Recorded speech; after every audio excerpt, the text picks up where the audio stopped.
Assalamualaikum and a very good morning to everyone. My name is Nur Insyura binti Ahmad Syukri, and today I would like to present my research paper entitled The Fabrication of Graphene Electrode via Graphene Transfer Method for Bisphenol A Detection. Before we proceed, I will explain a bit about the general knowledge of a biosensor. Biosensor is a self-contained integrated equipment which it is capable of providing specific quantitative and semi-quantitative analytical information using biological recognition and utilize the multidisciplinary concept of biology, chemistry, and physics. Biosensor also act as a biomolecular recognition unit of monitoring biological reaction. Biosensor exhibit a numerous promising application in various fields such as toxin detection, drug discovery, pathogen monitoring, disease detection, environmental monitoring, food quality monitoring, soil quality monitoring, and water monitoring. In this project, we will focus more onto water monitoring.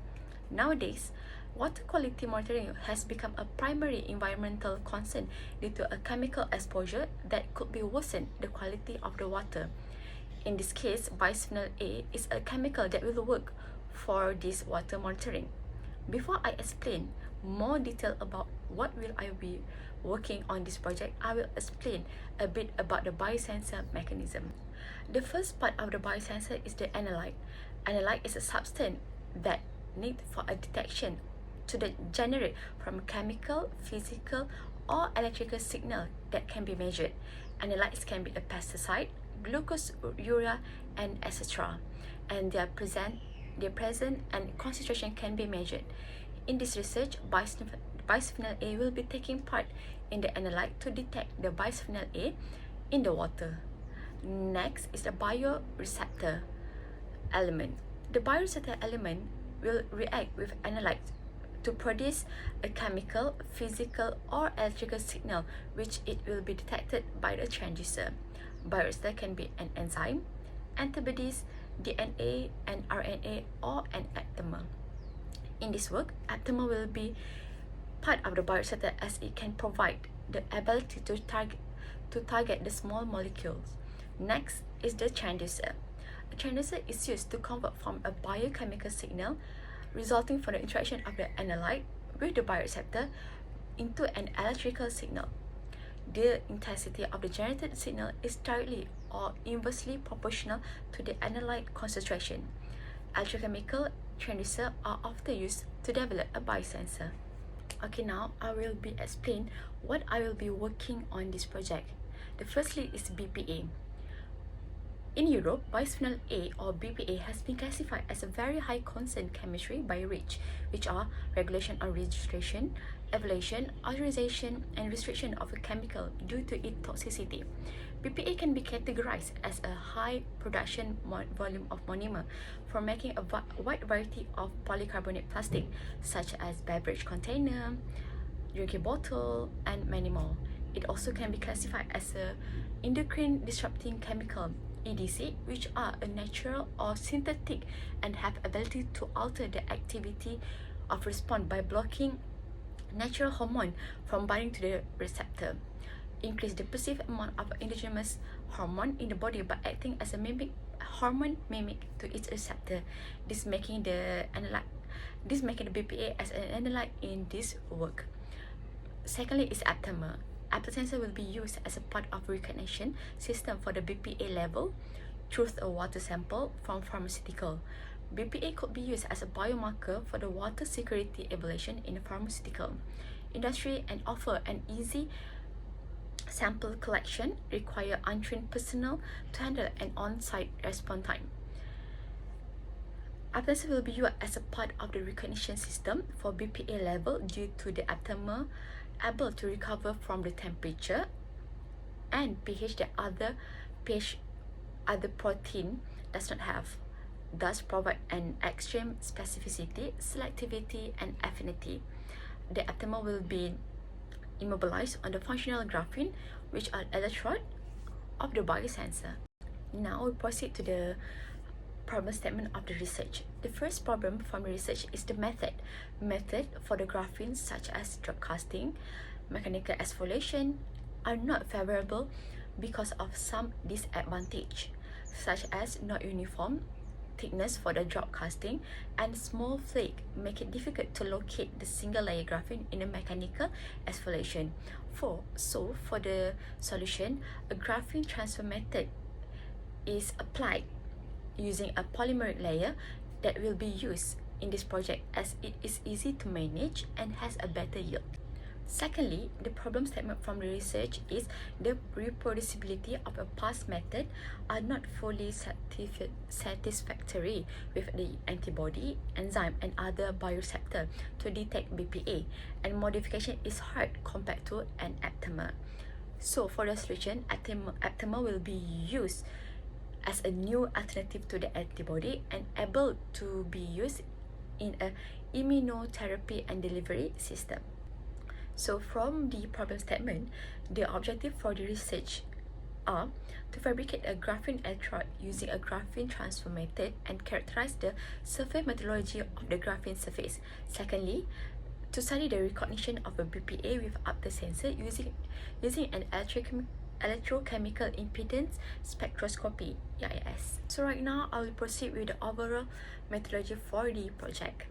This research is divided into two main parts, which are the fabrication of electrode and the modification of electrode.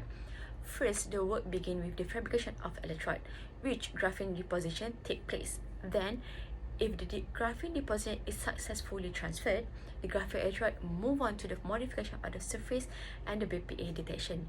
But if the graphene is not successfully transferred, it needs to be repeated again until the graphene is successfully transferred on top of the silicon oxide.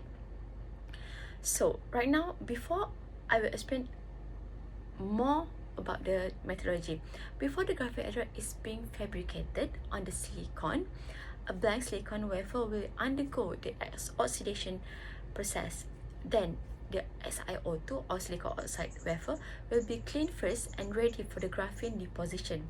There are several solutions need to be prepared before the graphene transfer process, such as iron chloride, polymethyl methachloride, and polydimethylsiloxane as a polymer. First, the process starts with the spin coating a few drops of PMMA on top of the graphene nickel.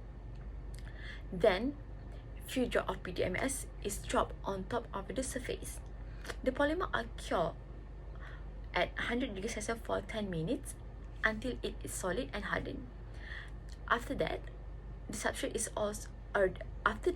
already hardened, the following step is to etch the nickel into the iron chloride, leaving the graphene attached to the PDMS. PMMA is used because the polymer can be easily dissolved in the acetone, while PDMS will be worked as a protective layer and it is the sample handling. Next, followed by giving a significant pressure to the top of the PDMS using a wooden rod to eliminate the excess water and air. Lastly, after we have given a significant pressure, the graphene with PMMA and PDMS is transferred into the distilled water to remove the PMMA and PDMS.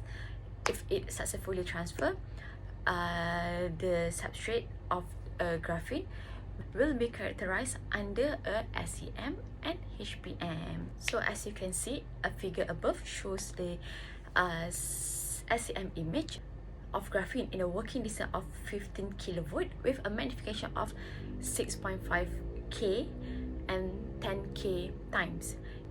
As you can see, even though the graphene is successfully transferred, some area on the substrate may be peeled off during the transfer of graphene to the silicon oxide during a scooping of graphene PMMA PDMS to the silicon oxide.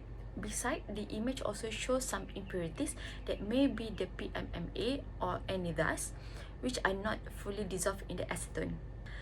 So, the high amount of the PMMA residue on the graphene surface may affect the electrical performance, since PMMA is non-conductive as it provides scattering site. Okay, next is the HPM high power microscope. So the table show the optical image of a silicon substrate with graphene layer under 5 time and 10 time magnification. To optimize the graphene coverage, two different active surface area were fabricated. The first approach was fabricated with 1 cm times 0.77 cm dimension, while the second sample were fabricated with 1.5 cm times 1.0 cm. Based on the sample 1A and 2A, the coverage of the graphene traffic is more visible, which are 80% mapping, compared to 1B to 2B, which are the 40% mapping. This is because the coverage of sample 1B and 2B has been peeled off during transfer in the DI water. And the peel off of the graphene also might happen during dissolving of the PMMA PDMS in the acetone. This is probably due to the graphene is not attached completely to the PMMA PDMS, so the removal of the PMMA PDMS in acetone makes the graphene peel off together with the PMMA PDMS. This will be the part 2 of the methodology, which are the functionalization of the graphene with aptamer, and the BPA detection will be done. The functionalization of the graphene aptamer will be done by doing XPS, CV, and EIS measurement, while BPA detection by doing CV and EIS. But in this research, I will show the result of the EIS, electron impedance spectroscopy. This will be the schematic of the project. So we can see after deposition of graphene electrode was incubated in sulfuric acid for the covalent functionalization using a destructive doping technique. Then surface finalization of graphene electrode start with the incubating the device in aptamer for 1 hour. Graphene can be adsorbed the single-stranded DNA aptamer by cooperative van der Waals, pi-pi stacking interaction, and hydrogen. The functionalization of the aptamer on the graphene can be characterized by using XPS, CV measurement, and EIS measurement. Then aptamer immersion for 1 hour into the 0.5 nanomolar of BPA was then dropped onto the graphene electrode for the BPA detection. Right now, I will be explain the result from the research. Graph above shows the electrochemical impedance spectroscopy (EIS) of a after sensor in phosphate buffer saline plus potassium ferritinide. To accomplish the goals, the EIS respond to a different surface properties, which are graphene. Firstly, it's a graphene, aptamer graphene, BPA aptamer graphene. The sweeping frequency are between 50 kHz to 0.5 Hz, and amplitude of 0.02 volt. The Nyquist plot of the graphene show a black show a graphene, blue graph show a graphene aptamer, and red graph show a graphene aptamer BPA. The Nyquist plot of graphene show the RCT of 21 kilo ohm, and after the modification of graphene with aptamer incubation 1 hour, the resistance increased to 38 kilo ohm. It shows a slower rate of charge transfer at the electrode surface. The presence of BPA onto the aptamer graphene surface, making the RCT increasing with the resistance of 56 kilo ohm, caused the difficulty for the electron transfer at surface. In summary, we can see the fabrication of the graphene on silicon oxide substrate was successful using the graphene transfer method. The graphene that covered on the SiO2 surface was 50% to 80% coverage. Sulfuric acid was used to functionalize the OH surface on the graphene using a destructive doping technique. The comparison of the graphene surface with the immobilization of the aptamer on the graphene shows 2 times increment of the RCT. Meanwhile, the detection of BPA show RCT increment increased 2.5 times compared to the aptamer graphene surface. In conclusion, the RCT was increased due to the presence of a negative charge carrier and repulsive interaction with electrochemical probe. Okay, this will be the acknowledgement from my research and the collaboration and copyright. So thank you.